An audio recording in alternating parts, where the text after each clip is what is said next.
Hello, everyone, and this is another exciting edition of Live After SmackDown Live. I am, of course, Tonya Rodgers, here with very quite unlikable Andrew. Oh yeah. I got some people don't like me so much. Yeah, no, they're not fans. You are an Ambrose hater. It's not true. It's not true. Philadelphia are Ambrose haters too. So right. See, John Cena's an Ambrose hater too, apparently. So it's kind of dogpiled on Ambrose week. Right. Onto the show of SmackDown Live every week, as usual. We take a little time to talk about the show yesterday, Raw. So, like, we didn't have a pre-show, so we're just gonna spitball. Look, the only thing I really cared, well, there are two things I cared about. Beef on beef action, because Rusev is back. Yep. And also, Nia Jax killed Alicia Fox. Oh God, yeah, that's right. I forgot about this. She speared her right through the barricade. Glorious. It was wonderful. It was just, I don't know what to say, but she killed her. She dead. Alicia Fox dead. What did she say? Like, you want crazy or something like that? Yeah, she said, you want crazy? I'll give you crazy. Like throwing her into the barricade. Yes, if they could just give me that, I am cool. I'm straight. We're good. I don't need anything else. Yeah, that was quality. That was quality. That was a lot better than the other women's segment that they ran, which actually was a pretty good triple threat. But then they pinned Bayley because they had to make Dana Brooke look strong. So, you know. See, I wasn't kind of seeing what you guys were seeing. I went back and watched it because I slept through the first part of Raw, which is probably why I enjoyed what I saw. But then I went back and the match was fine, but it was kind of like, you know, a minute. Oh, she's talking to Charlotte. What about the woman who just slapped you, Dana Brooke? And Charlotte is trying to steer the conversation towards Sasha because she's like, I'm feuding with Sasha, but they're like, Dana Brooke. Isn't she impressive? Dana Brooke. And I was like, okay. Here. It's gonna be a good idea to do that. I don't, not because I'm like people are ragging on Dana. She's fine. It's the company. And I've seen this story before. He is pushed over folks that the crowd is behind. It doesn't end up in a favorable position for the one pushed, but you know, hey, what? I mean, you do you, WWE. You know what? Here's the thing. It's not even do you, WWE. Just do you Monday night. You can do your own shit on Monday night. It's gotten to the point where I have to drink to watch Raw now, and it just makes me even more unhappy. Or just don't watch all of it. Just don't watch it. Yeah, well, you're much smarter than I am. So people say don't watch it, but those guys, they're busting their ass too. And I don't think, as I said before, I don't think the people on SmackDown are working any harder than the guys on Raw. They're just being dealt a bad hand. We've seen episodes of Raw where they were praised highly by most of the people watching them. So it's not like it's impossible for them to do. They have all the tools there. They just got to follow through with some things and like stop. This is another thing I noticed. Like, I don't know. People were saying that Seth Rollins is slow turning to a babyface. He acted like the biggest whining jackass ever last night. And there's nothing admirable about anything he did or said last night. You can at least have some respect for Mick Foley. Like, you're getting another title shot, yet another one that he really hasn't won anything to earn. What the hell are you complaining about? Yeah, it was so bizarre how Seth came out, attacked KO, Mick comes out and is like, there are going to be consequences. Restart the match. How is that fair to Kevin Owens, first of all? Like, that doesn't make any sense at all. And then, like, I don't know, what are the consequences for Rollins? If he still has his title match at Clash of Champions, there are no consequences, you know? Exactly. And, like, they're not going to change the main event. Are they going to – wait, maybe they'll do I don't know. It's all dumb. Raw sucks. It's going to be – I don't want to talk about They advertise match during SmackDown. Okay, well, let's get into SmackDown Live. Yeah. We spent about 5 minutes on it. That's good enough. That's too much, Frank. You know my favorite thing about during the commercial tonight, one of the commercial breaks was an ad for Talking Smack, and it was just literally like D-Bry saying or it was just like a bunch of people just shitting on Raw. And it was like, that was the entire commercial. It was Shane being like, I don't watch that show. It's just like 3 people saying like Raw sucks. It was just like, which is kind of weird for the company as a whole to kind of put out like, oh, this show's bad, watch it. But okay, whatever. Okay, let's get into the show tonight. Yeah. The show started. Cagesiders, who is the new face that runs the place, and the WWE World Champion coming out to give his first promo as the champion.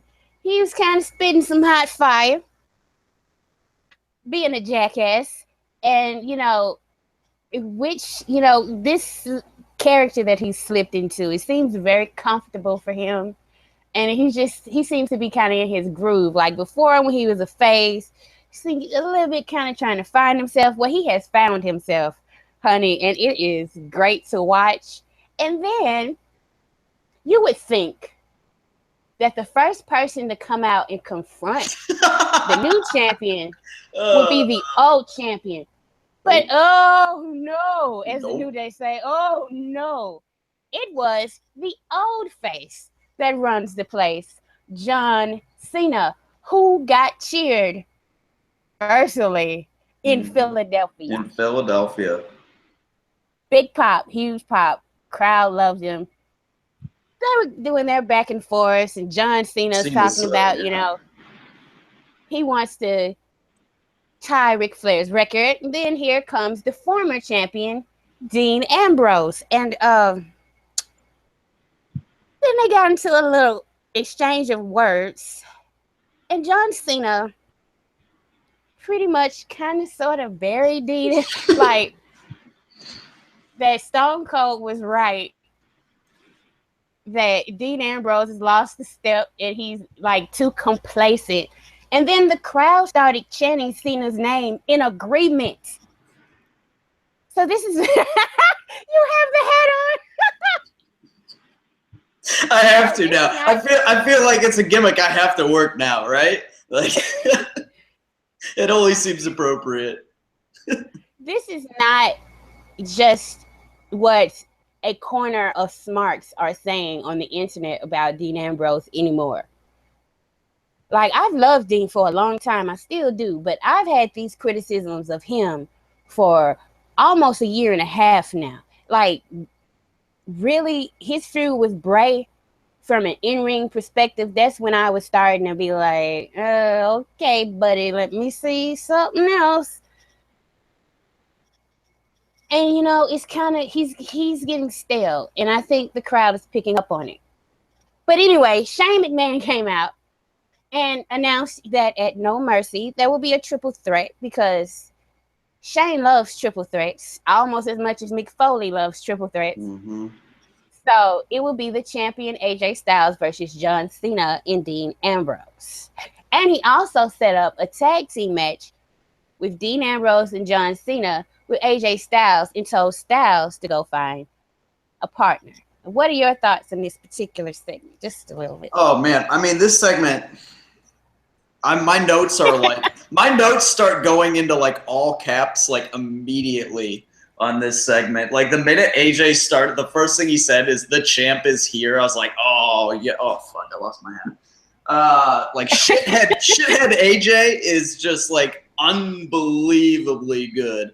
And then it was just like I was expecting Ambrose to come out, because that's generally what happens. And that's then usually how they do it. Yeah. Right? And then Cena's music hit, and I was like, oh shit, it's lit. I was getting pretty excited. And then Ambrose comes in, and he's like, he gets in AJ's face like immediately, just like no-sells Cena being there, just totally ignores him. And he like gets in his face, he's like, oh, I'll take this back. It was like, it's showing some pretty good fire or whatever. And Cena grabs Ambrose, and I was just like, oh shit. Oh boy, here we go, and then he basically shot on him, and I was just like, well, John Cena's saying it. I don't feel very bad. I don't feel too bad anymore about it. But it was just, I actually thought Dean did pretty well giving it back to Cena as well, calling him like a lazy part-timer when Cena's like whole gimmick has been like, I love WWE, I'll never leave, and he's like calling him Hollywood and stuff. So that's like totally getting under Cena's skin. So I like that a little bit. I kind of liked Ambrose's characterization the whole show. Like, I know people were like, "Oh, heel turn," but I don't think it's not quite a heel turn. But they're like making him more unpredictable. They're shading him a little more to be like a rogue character, a loose cannon, if you will, and I think that's Dean's best role. So I thought everybody looked good in this segment, but oh my god, I mean Cena's lines. I said this in the Daily. I was like, if John Cena says you were just there, bro, I would have like literally died on the spot. I would have, this show would not be happening right now because I would have died of a heart attack. Unfortunately. Okay, so continuing on from that angle, all through the night, AJ Styles was trying to find a partner. He asked Baron Corbin, and Corbin was like, I'd rather face you and take the title from you, which is something that a character like Corbin should say. He shouldn't want any partners. That's his gimmick. He went to Kane. Kane turned him down. AJ Styles couldn't find anybody, so Daniel Bryan put him with the first jobber that Braun Strowman killed on Raw. His name is James Ellsworth, and I wanted to make sure I got that right because dude's getting his shine on. Right. He is getting all of his 15 minutes. So the main event happens, right? And we're gonna circle back when we talk about The Miz. But we're talking about the main event angle. So the main event happens, and partially because of what happened earlier in the show with The Miz. The Miz comes out and kills poor little James. Kills him dead. Yes, gives him a skull-crushing finale on the ramp and all of that. And he's like, I'm the main event. I am the main event. Yeah, he holds him up in front of the camera. You see this, Daniel? You see this, Daniel? I'm the main event. I'm just like, Miz is incredible right now. Oh my god. So the main event, I can't believe how good this show was. Yeah, it was pretty good. There's very few things to complain about. Right. The main event saw Dean Ambrose, John Cena versus The Miz and AJ Styles, which like I kind of called it, just trying to see, well, who are the heels that he can face. So Miz took the pin because he can afford to. Like, his heat doesn't come from winning matches. He can lose non-title. Right. As long as he keeps that title and keeps that gimmick. Yeah, non-title tag match to John taking a pin from John Cena. Like, I'm not like usually I'll be like, oh, champion taking a pin in a non-title match. But this that seems like a silly complaint here. Yeah, considering how much shine Miz is getting right now. There's a bigger story going on, so that's not even a thing. But after John Cena and Dean win, of course, I kind of knew this was going to happen because this already falls in line with Dean's character. Yep. He dirty D's John Cena, but I mean he's done that to his so-called best friend. Right. So like, who the hell is John Cena when he's trying to get a title? So I mean, program for No Mercy is going to be lit. Like, I'm really looking forward to see what they do with this story. Like, see if Dean Ambrose kind of like, if they like, you call me crazy, you know, kind of like Nia Jax. I'll show you crazy. Yeah. Like he actually like snaps. Because there's more than one way to do like somebody who's crazy. But Mick Foley, Mankind, kind of self-loathing. I hate myself, and I'm going to inflict all the pain inside of me to everyone else. I would love that. Absolutely love that. But you know. Yeah, Ambrose is best. Ambrose is best when his character is one of like irreverent hostility. You know? Instead of like goofiness or wackiness, just like a little off kilter and just like kind of angry, which I think makes sense. I think makes sense, and I think works for the triple threat that they're building to. So I've got high hopes for that program. I mean, like for sure. When is No Mercy? Is it like mid-October or something? I don't even. I thought they said it was October 9th. It's October 9th. Jesus, that is right around the corner. They are coming at us. They have with rapid fire. So many pay-per-views. My God. Yes, they are. Yeah, so I hope AJ and Cena can be like, hey, Dean, how about you like tighten up your act in the ring and don't do that like the rebound clothesline is actually not like at all the worst of Dean's stuff of like hokiness. It's the one where he like lightly jogs across the ring to like put one foot on the turnbuckle and then do a super weak forearm and like a really weak running bulldog. That just takes me out of the match every time. Damn it, Cat, get down. Don't do that. So I hope they can like get through to him and be. Oh wait, I'm not wearing my hat. I hope they can get through to him and be. To get him to be a little more aggressive and tighten it up a little bit. So, and I think if any two people can get through to you, it should be those two, you know, so we'll see. Okay. We can move on to the Miz, who actually came out to give a promo with Maurice. And he was talking about, you know, his win. He's still pissed off. He's super duper pissed off that people don't recognize that he is a main event talent. He said when he is there, that's when the main event is happening. And then, of course, here comes old news Ziggler, as Shooter T called him. Oh, my God, right? Shooter T. Everybody on Tuesday just shoots. Literally everyone shoots. On the pre-show, on SmackDown Live, and on Talking Smack. People just shoot. That's amazing. You say whatever you want. You say whatever. Do whatever.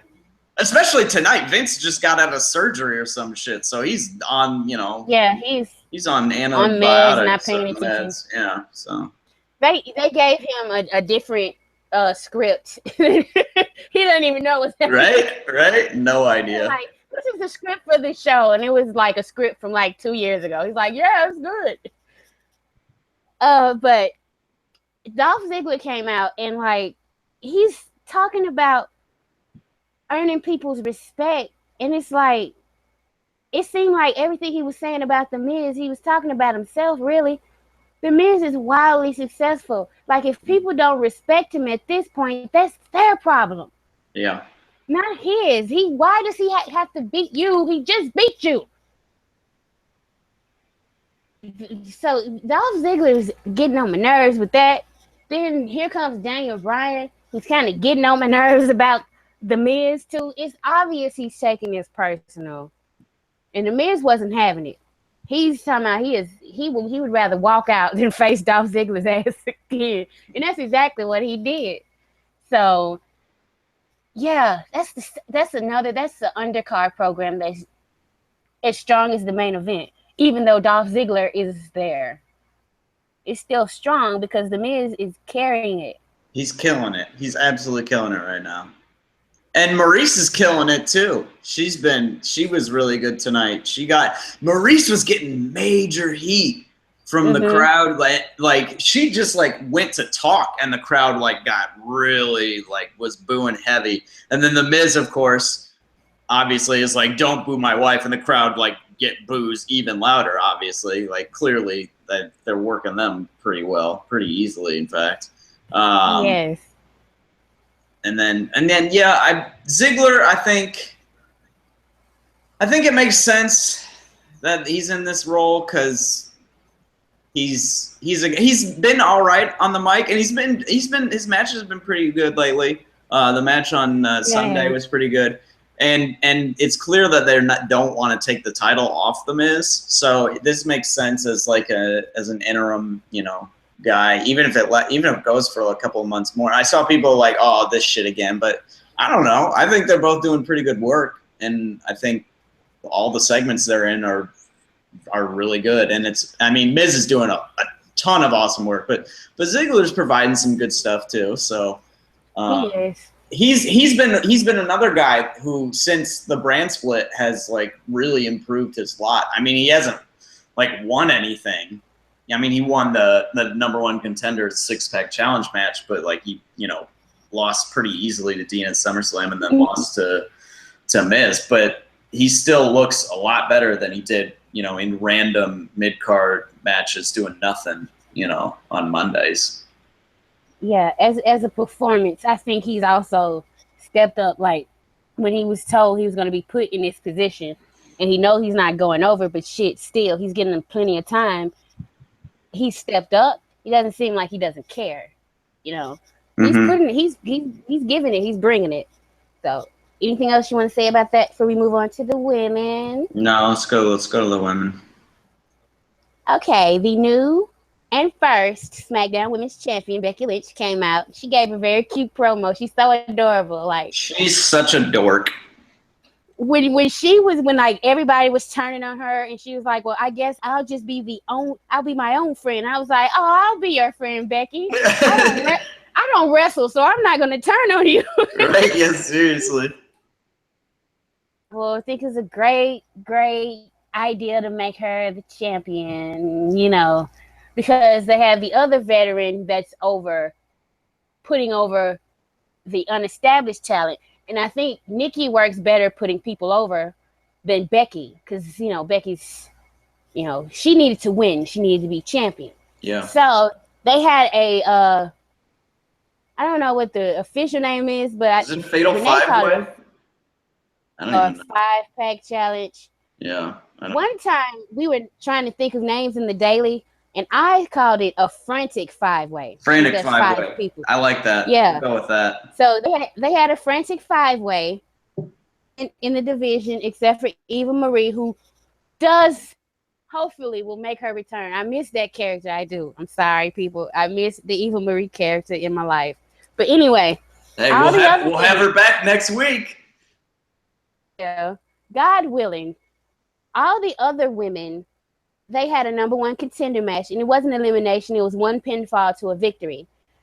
And I thought it was a pretty solid match. The one thing I noticed is that Carmella, this is why I did not think she was going to get a push. She was out of the ring most of the time. Mm-hmm.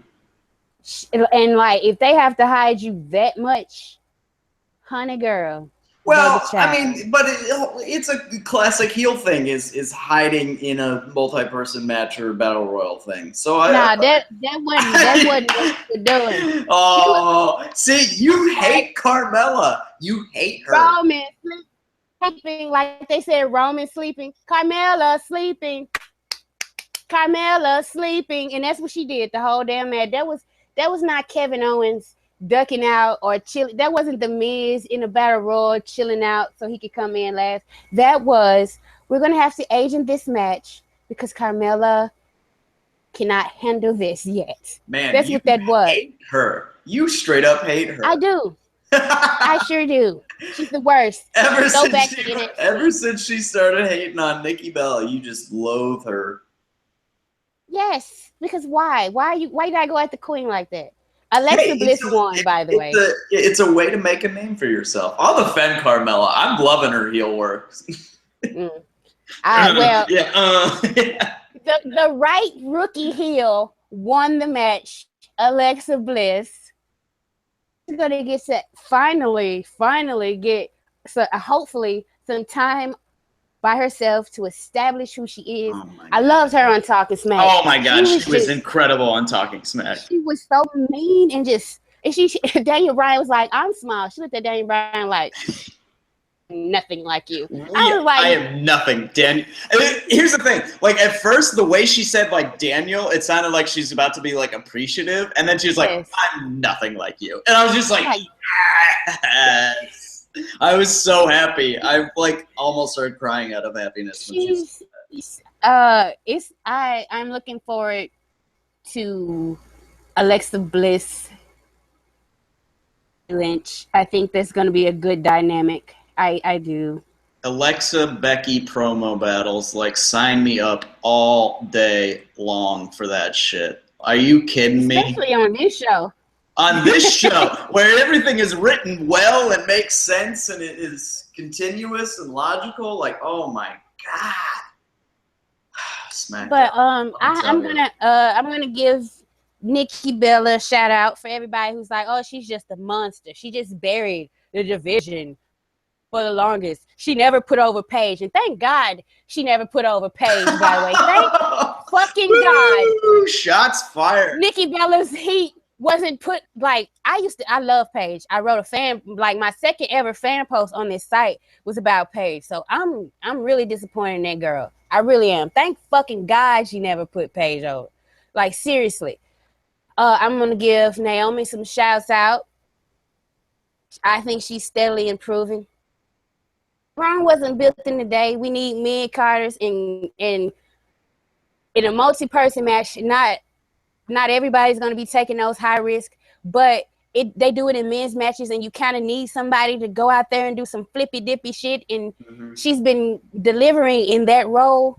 Yeah, I really liked her when Bliss was going for a sunset flip powerbomb in the corner on Natalia, and Naomi just ran over and hit a massive Enziguri on her. Yeah. I was just like, ooh, that was a really good-looking spot. I really like that. So, yeah. They're structuring those matches. Like, I honestly thought this match might have been better than the one on Sunday. Simply because just adding one more person, even if it's someone really skilled like Becky, 6 people is so, like, hard. You know? Yeah, it was a lot. It was a lot. I did enjoy it, but I will agree. I did enjoy this match. I thought this match was a little bit tighter. Probably because they didn't have so much time to, like... Yeah, it was tightened up a little bit. Yeah. Yeah. There was less throwing of people out of the ring. Less, more like, because they had to go and break up pins. Right, yeah. I liked that. Yeah. That's so I thought this worked really well. I even thought Natty was all right in this match. When she did like a couple of suplexes in a row, or she did like 2 suplexes and a Michinoku driver like in a row, and I was like, oh my God, Natalia's showing some power moves. I was like, why doesn't she ever do this? You know, like, I don't know. Clearly got strength. Yeah, so why? And then on the outside, she did her weird yay taunt again, and I was like, well, nope, I hate you again. So. But you know what? If she's a heel, that yay, she can keep that because it's annoying, and she's not supposed to be likable. I think that's the wrong kind of annoying. I'm gonna be that guy. That's the wrong kind of heat, Natty. Let me tell you, that is just like makes me want to mute the TV. Okay, so let's move on to the tag team champions, Heath Slater and Rhino. Now on Talking Smack, they said he didn't sign the contract, but I thought he signed it. Didn't he sign the contract? I thought he did. I saw somebody say that in the Daily too, that like they didn't sign the contract, but he clearly signed it. Did he sign it wrong or something? I don't know. But that's probably going to be an ongoing story. That's going to be a thing. And it did kind of seem like Rhino's getting irritated with him. Yeah, that was weird. I thought Rhino was going to turn on him tonight. Like, he was getting a little cranky, and I was like, I don't know why. Why was he getting so cranky? It's not like Heath ignored him. He thanked him right after he thanked his wife, you know? Right. Keep an eye on. But the Ascension came out to do the job, pretty much. They suck. Oh, my God. Everybody, like, every time there's a big women's match, everybody runs to the threads. And the first it was a good match, except for the botch. Okay, let's talk about the Ascension botching that double team. Ooh, goodness. I was like, goodness gracious. Is Heath okay? Botch looked like he might have, like, took some wind out of Heath. And I thought they were on like Superstars every week. Are they out of practice or something? I don't know. Maybe. I mean, wasn't Connor out with a suspension for like a couple months? That might have been like 3 months ago. Yeah, that could have been like in March for all I know. It was it was right after WrestleMania. Oh shit! It was. So I don't know. But yeah, they were really bad. They were really bad. Let's not ever do that again. No, please. Yeah, I'm okay with not seeing those guys. Yeah, I'm so fine with that. The Kurt Hawkins thing was weird to me. That was bizarre. But in a bizarre way of like I don't really mind seeing this. Yeah, I mean, too much. Here's where SmackDown Live is at right now. It's for me at least, and I'm guessing for a lot of other people, it's gotten to the point where they can do stuff that usually would make me like scratch my head or like grumble on a show like Raw, and instead I'll take it like NXT and be like, well, let them see where they're going with this. You know, they've like built up that goodwill. Like I trust SmackDown Live creative to like do like good things. So like Kurt Hawkins showing his Jesus zipper like as his introduction, sure, we'll see what happens, you know. Yeah, I thought he was gonna have a match because they said he was gonna debut. Yeah, but it was just talking. Yeah. I think they ran out of time for him. That's what that was. I mean, that's okay. Possible. Let's talk about. I've been trying because I want to get behind the brother Apollo Crews.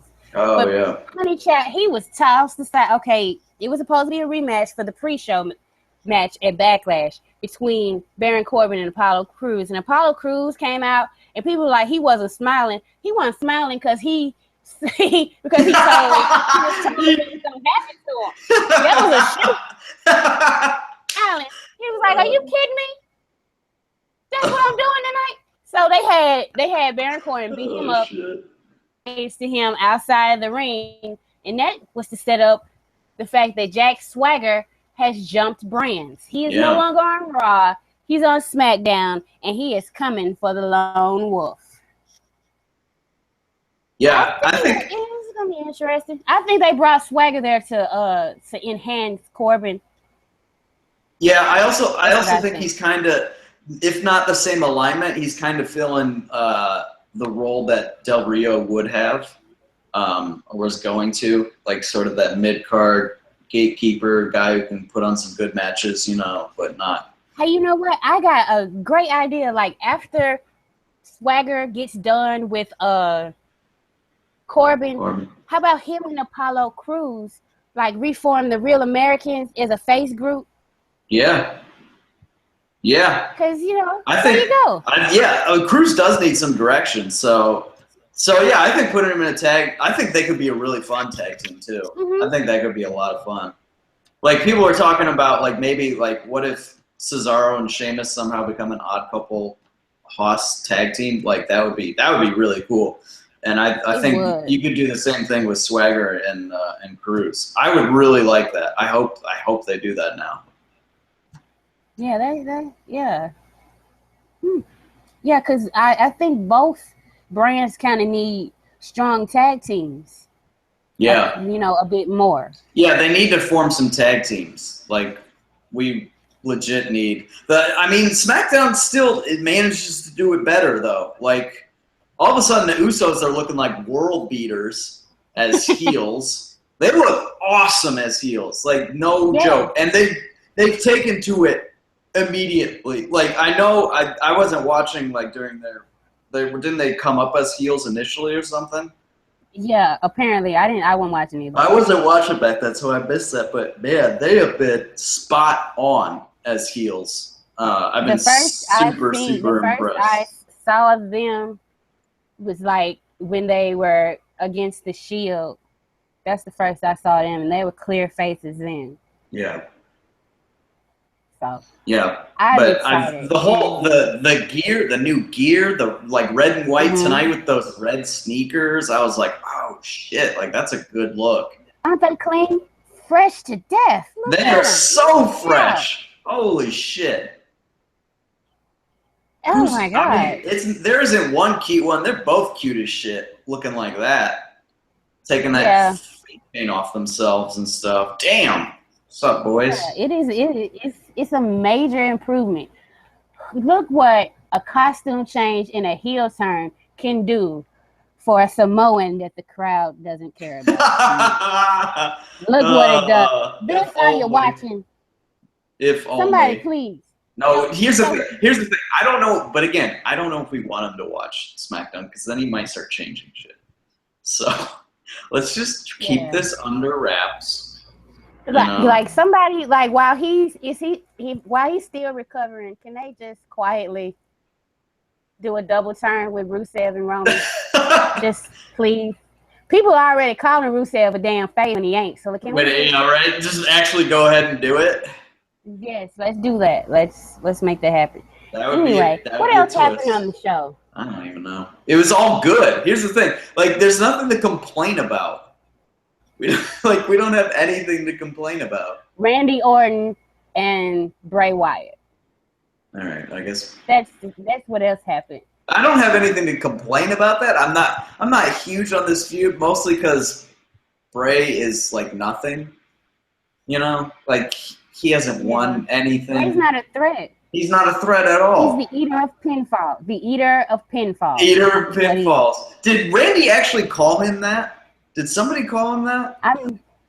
I think so. I saw that in the Daily, and I couldn't tell if that was somebody like saying that or if that was like a quote from the show. But yeah, like when Randy came out and he said, "Bray, Bray, Bray, all you do is talk." I'm like, yeah, that's entirely accurate. And then I get that he's like putting down the heel, but it's also like totally true. So it just reinforces how oh man, why can't we go back to Bray as babyface Bray, like that one glorious night, you know?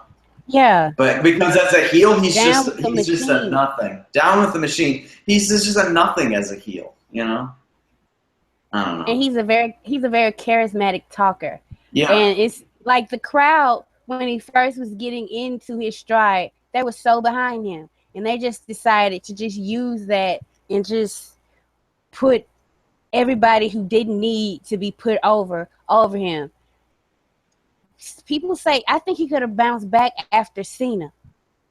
But the shit with the Undertaker killed him dead. Yeah. D-E-D. It was over with. Like last year's Survivor Series, I was just sitting there almost in tears. Show for me, by the way. Oh, yes. Oh, I'm well aware. But that was just another thing that pissed me off because it wasn't even competitive between the Wyatt family and Undertaker and Kane. Like, he had kidnapped them. He said he had took their soul. He ate their souls. He ate their souls, yeah. And like, that was the conclusion of it? Like, God almighty. I ate their souls, and then the next week they just show up. It's like, what did eating their souls entail, Bray? Yeah, what exactly, like, I don't think you got the souls. I think you got something else.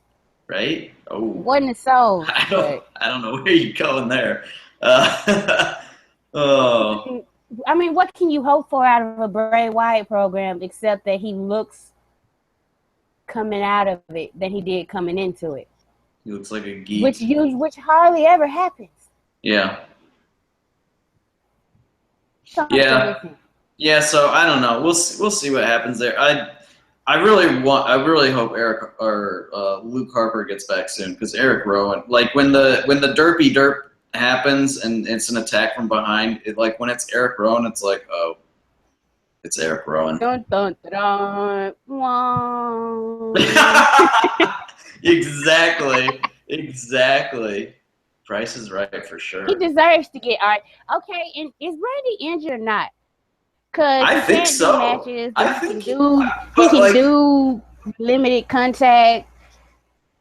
They were doing Rowan was doing like strikes on him though. Like, I mean, obviously there worked strikes, but still, if he was out with concussion symptoms, I have to figure they wouldn't be able to Like maybe he could take the RKO bump because it's not like really on his head, but I don't know. I don't know what's going on. I don't think they should be doing anything. If he has anything close to concussion-like symptoms, I don't think he should be doing any type of bumping. Yeah, no, I totally agree. That's just. But I'm not a doctor. I don't know these things. It's just like every time I see it happen, I'm like, yeesh, don't you guys have lawsuits pending about this type of stuff? Right? Exactly about this sort of thing. And yeah, I mean, because like we reviewed the show and like I got really pissed off earlier today reading Ryback's interview.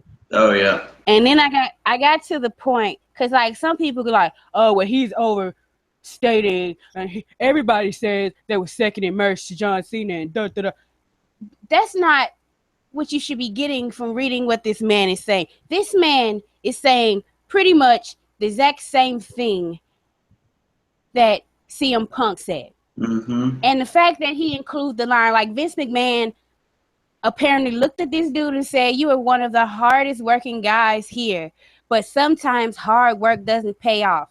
I would have wanted to punch him squat in the face. Yeah.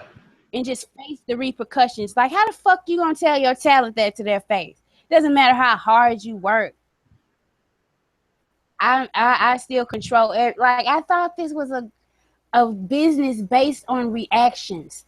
But it's true. Just like Jericho said, you are performing for a fucking audience of one. And that shit irritates the hell out of me to see these guys and like people talking about ratings and the implications for the company and what about their team? What about the guys that are actually going out there and keeping the lights on? What are the implications for them?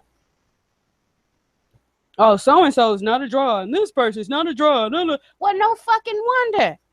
They don't let them do anything that Vince McMahon, like a 70-year-old man who, even in his younger days, was not the most in touch with what was going on or what was popping.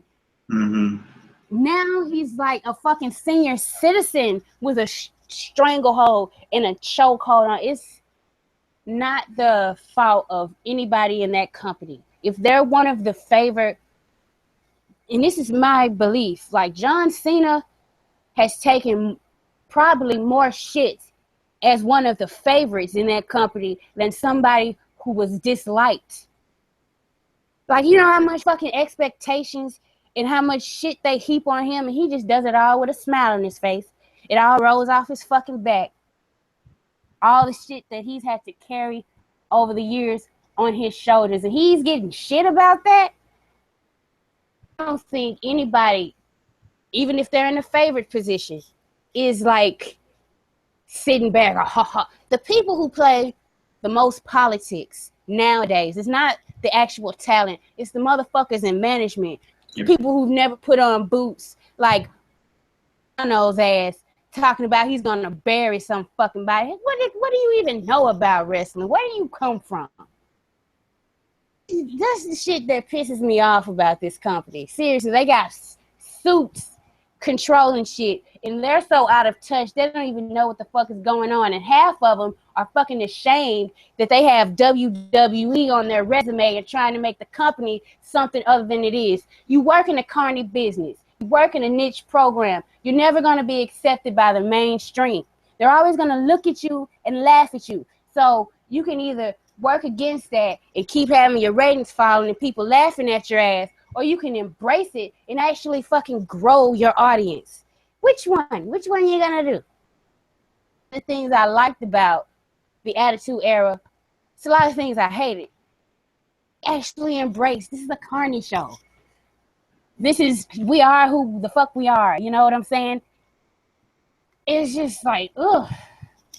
Pisses me. Oh, God, it pisses me off. Yeah, no, I totally agree. And the weirdest thing about the whole, like, desire to, like, make WWE mainstream is that, like, more and more what we're seeing in, like, the trend in pop culture these days is that niche products, like, if you put out quality niche products, then people will take notice. And, you know, and give it a chance. And they're not doing that like at all on Monday nights. Like obviously they are on Tuesdays, but SmackDown is still seen a little bit as the B show for a little bit now. We'll see. Maybe once they start beating them in ratings every week because of Monday Night Football, that might change. But yeah, I like it's like nerd, like geek culture, like all that stuff is super in, and like wrestling is part of that. And like there are already enough people, like enough like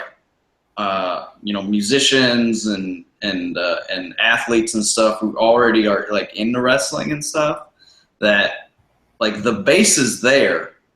It's just that they can't build off of it because like people watch for like, they'll hear like something's good for a week and they'll watch, and then they'll do like a show like Raw last night and they'll be like, well, that was trash. Like, why did I, watch that again? I don't want to, and people just give up. So I don't know. It's very strange. Like I feel like it plays into a deep-seated insecurity in Vince's life. Like, right. The whole like, I'm not a carny, I'm an entertainer, I'm not a pro wrestler. Not in the pro wrestling business. It has a lot to do with his childhood, and like I was talking about in the thread yesterday. Grow the fuck up. How old are you? Shit, get over that. He hated his father. Like, how long has your father been dead? Get over that shit. Be proud of who the fuck you are. Vince McMahon, carny businessman. Yeah.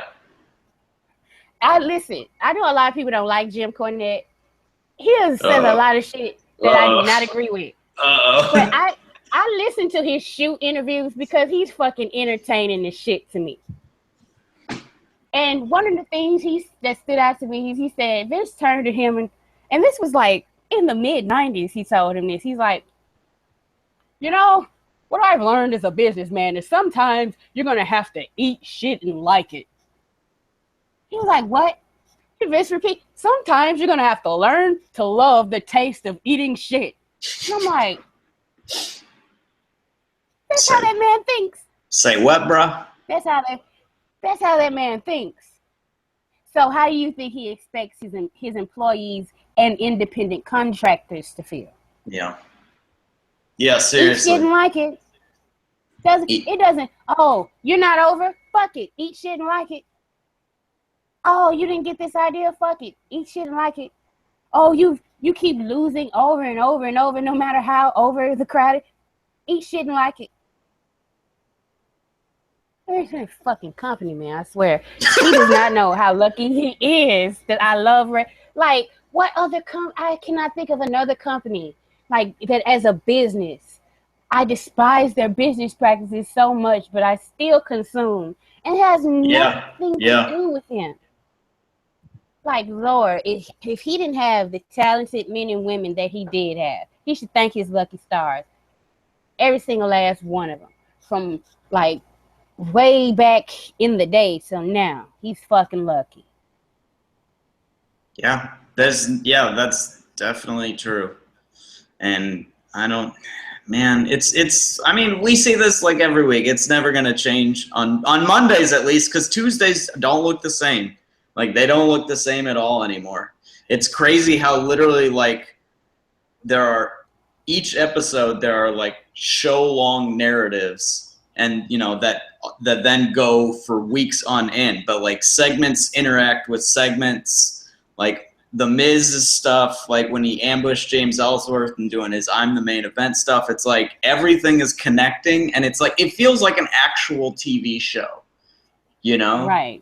And it's just like, wow, it's so much better like this, Which is funny. Because it's like it's more classically like pro wrestling, but at the same time, it's a better TV show, Wow. Yeah, they're not fighting the crowd. They're responding to the reactions that are given to them and doing stuff with it. Like, that's the whole point of us being fans, is where we are mark. Like, I embrace the term mark. I know it's kind of an insult, but yeah, if I wasn't a mark, I wouldn't care. If I wasn't a mark, I wouldn't be watching. Yeah. I want to be worked. Exactly. I know. Yeah, I know it's the work. Just like I know, like any other TV show, like Breaking Bad is a work, you know? Like I don't think it's a real chemistry teacher making meth, you know? Of True Blood. And that's one of the more ridiculous shows a little bit that was out there. And I used to watch religiously. Like the only reason I had HBO was to watch True Blood. So I'm just hoping, this ship gets turned around on the other show. But SmackDown was great. My honest rating, like I'm the positive one, but like if I was doing this show, honestly, 11 out of 10. Woo! Fucking loved it. It was a lit show. Everything. It was fucking lit. Everything was fantastic. There are so many moments where that you can just point to and you're like, yeah, that was awesome. Like fucking Alexa Bliss calling Renee Young's shirt like a Tina Turner hand-me-down. And the look on Renee Young's face is just like, yeah, this is just fun. I'm having fun watching this, Like how it shouldn't be like this rare. It shouldn't feel like this rare to have so much fun watching wrestling, but it's Tuesdays and Wednesdays, I guess, and Thursdays, I guess now too. I got a question to ask you because I'm like I made the tweet Sunday night because I'm kind of nervous because I don't really watch NXT that much, and I have to review the show tomorrow. So should I go back and watch the last couple? Because I think I watched like Nakamura's stuff and stuff, but I cannot remember the last time I watched a full NXT episode. So you think that would help me to like enjoy the show overall better if I like before that go back and watch? Maybe a little bit, like maybe to see. I mean, but like you kind of know what Nakamura's game is, like his gimmick, like, and they're just kind of like, and Revival are doing top guy stuff. They're awesome. And they're kind of like rebuilding the entire women's division right now. So that might help you to like if you see. I know it wasn't like a particularly great match, but I think it was last week, might have been 2 weeks ago. Liv Morgan and Aaliyah had a match, which might be worth checking out. I don't even readily know who the hell Aaliyah is. Oh yeah, she's the. Did you watch Breaking Ground? Yeah, I did. She was the one that Regal like called out for having a ridiculous gimmick that made no sense. Where she was like trying to do like a belly dancer thing, but like also do like it was like all over the place a little bit. But she's very young. I think she's like 20, 21, maybe 22. Both her and Liv Morgan are really young, and I think they've got high hopes for both of them. Even though their last match was kind of rough. But yeah, we'll see. We'll see. Ember Moon had a match last week, and her finisher is already nuclear over. So yeah, I saw that because I'm just trying to figure out like. What do you mean? I am like her gimmick. Like I was like, is she a wolf or like what's with the red eyes? I feel like she's kind of like a Mortal Kombat like ninja. Okay. That's how I'm seeing that. I'm certain someone will like correct me on that, but that's kind of how I'm seeing it. I just don't want people to hate me because I'm not familiar with the show. What's going on NXT? No, but sometimes like a fresher perspective like that can be helpful. Like you are not tied into. You're not tied into your. I'm in like the big acts that like usually win on takeovers. I know who they are because I watch every takeover. Right, but like the weekly stuff. Like, not unless somebody was like, "Oh, you watch this or check this segment out." Like I don't watch. I stopped watching full episodes of NXT when they called up like 3 of the 4 horsewomen. Mm-hmm. Well, Sasha and Becky are gone. Yeah, so good show. I'm just so proud of SmackDown. right? It's so much fun. I feel like people have been for a while like saying Cruiserweight Classic is the best wrestling show on air, and I mean that's got a very good case for it. But it ends tomorrow, and after that, I think going forward, I think SmackDown's got a chance to run the ball and be the best wrestling show for the rest of 2016 at least. I mean, it just keeps getting even like the episodes that aren't great, they like are consistent and logical, and there's no moments where I'm like I like despise, I hate myself for watching this, which is how I feel for like 90% of Raw. Even the people I like, even my two favorite wrestlers on Raw, and I like almost hate their segments. It's like I shouldn't feel that way. Oh, of course. Now I know. Come on now. I know. Yeah, I know. Seriously. Say before we bounce on up out of here, because you have a review. Yeah, I gotta write. I'm gonna write 10 words on my review. It's gonna be an A+ grade, and I'm gonna say John Cena, either Dean Ambrose, A+. Oh, well, that's the show for this week, people. We will see you next week. Hopefully, SmackDown can continue to be good. And I want Raw to get better. Ratings or no ratings. So, see you guys. Bye.